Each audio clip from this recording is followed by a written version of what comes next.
கோவையில் ஜிபே மூலம் நூதன மோசடியில் ஈடுபட்டிருக்கிறார்கள் காதல் தம்பதியானவர்கள். தற்பொழுது அவர்கள் கைது செய்யப்பட்டிருப்பதாக முக்கிய செய்தி வெளியாக இருக்கிறது. தொடர்ந்து விவரங்களை எமது செய்தியாளர் கார்த்திக் வழங்கிட கேட்கலாம். கார்த்திக், வணக்கம். இவர்கள் செய்த அந்த நூதன மோசடி என்ன? முழு விவரங்கள் என்ன கார்த்திக்?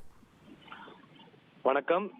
கோவை மாவட்டத்தில் கூகுள் பே செயலியை பயன்படுத்தி, அதாவது பணம் அனுப்புவது மட்டும் இல்லாமல் பணம் வாங்குவதற்கு ரெக்யூஸ்ட் என்ற ஒரு பரிவர்த்தனை முறை அந்த செயலியில் இருக்கு. அதை பொதுமக்களிடம் அவர்கள் ஏமாற்றக்கூடிய நபர்களிடம் அதை காண்பித்து 2000 முதல் 5000 வரைக்கும் ஒவ்வொரு நபரும் பணத்தை ஏமாற்றி மோசடி செய்து வாங்கியிருக்கார்கள்.